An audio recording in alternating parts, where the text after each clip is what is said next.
Bonjour et bonne année, peuple dédié. J'espère que vous allez bien. Moi aussi, je vais bien, merci. Je me nomme Enoch Kassanji, votre humble frère et serviteur dédié. J'ai un message pour vous, mais je vous prie de lire la vidéo jusqu'à la fin. Le message que j'ai, c'est un petit enseignement basé sur le Saint-Esprit. Et mon thème, c'est le Saint-Esprit dédié, une thématique que plusieurs n'arrivent jamais à comprendre. Pourquoi ils n'arrivent jamais à comprendre? Parce que, ils n'ont pas le Saint-Esprit, et deux, ils utilisent la Bible comme étant un livre social ou scientifique, alors que la Bible renferme les Écritures saintes, inspirées par Dieu lui-même, à ses hommes. Bien-aimés, la Bible commence avec un Dieu qui crée et qui son esprit s'est mouvé au-dessus des eaux. Dans d'autres versions de la Bible, telles que la PVV, on nous dit que le souffle de Dieu s'est élevé au-dessus des eaux.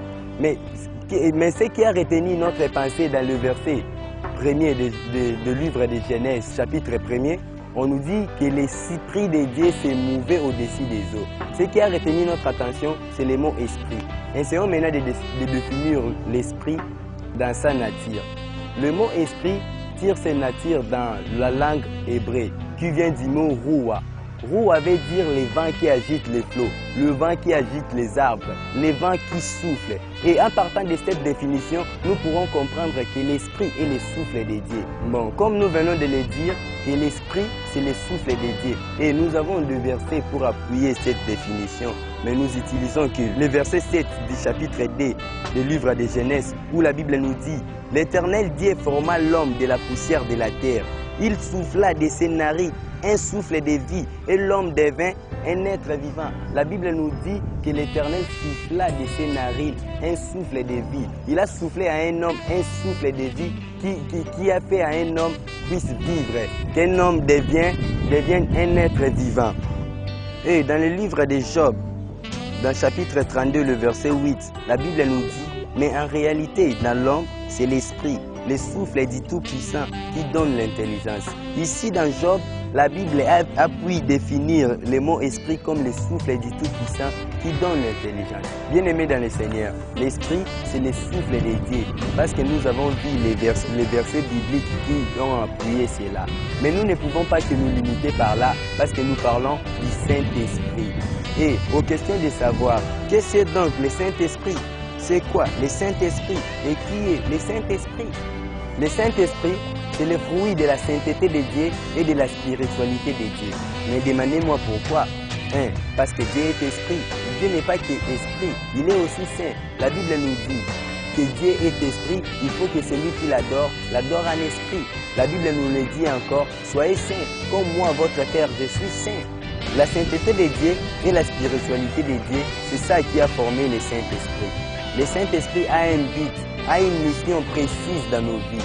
Esprit. Pourquoi esprit? Esprit parce qu'il nous révèle la pensée de Dieu. Il nous révèle Dieu, il nous révèle l'intelligence de Dieu. Dans le livre de Job, la Bible nous dit que le souffle du Tout-Puissant qui donne l'intelligence.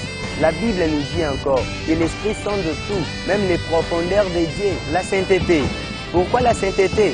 La Bible nous dit que Dieu est saint. Il faut que celui qui s'approche de lui, qu'il soit aussi saint. La sainteté dans nos vies, il nous éloigne du péché. Le Saint-Esprit dans nos vies, c'est pour nous éloigner du péché. C'est pour nous faire dégoûter les péchés. C'est pourquoi la Bible nous dit qu'à chaque fois qu'un enfant de Dieu pêche, il attriste le Saint-Esprit. Le Saint-Esprit attriste lorsqu'un enfant de Dieu pêche. Notre deuxième point, le Saint-Esprit, c'est le consolateur. Le Saint-Esprit, c'est celui qui nous rappelle. Le Saint-Esprit, c'est celui qui nous aide. Le Saint-Esprit, c'est celui qui manifeste la gloire de Jésus en nous. Comme nous le dit dans le livre de Jean, chapitre 14, que le Saint-Esprit, lui, le consolateur, il vous rappellera tout ce que Jésus-Christ nous a prêché. Et le troisième point, le Saint-Esprit, c'est Dieu lui-même. Le Saint-Esprit, c'est Dieu lui-même parce qu'il s'incarne dans nous. Il s'incarne dans l'homme. Le Saint-Esprit n'est pas un Dieu comme nous le disent nos chers théologiens, mais le Saint-Esprit est Dieu lui-même. Pourquoi? Parce que nous sommes les résidences de Dieu par son Esprit. La Bible nous dit que nos corps sont les temples du Saint-Esprit. Nos corps sont les temples de Dieu par son Esprit. Bien-aimés dans le Seigneur, il n'y a qu'une seule option à faire pour recevoir le Saint-Esprit. C'est en acceptant Christ dans sa vie. La Bible nous dit que voici, je me tiens à la porte et je frappe. Celui qui entendra ma voix, ouvre, je souperai avec lui. Pour que Christ entre en toi et qu'il puisse souper avec toi, il est juste question d'ouvrir ton cœur. Il est juste question de lui donner ta vie, de lui accepter comme ton seul Seigneur et ton seul Sauveur. Bien-aimé dans le Seigneur, je vous parle, vous qui me suivez. Je te parle, toi chrétien, toi païen, toi serviteur de Dieu qui n'a pas encore reçu le Saint-Esprit. Mes frères et sœurs bien-aimés dans le Seigneur, Christ nous a aimés.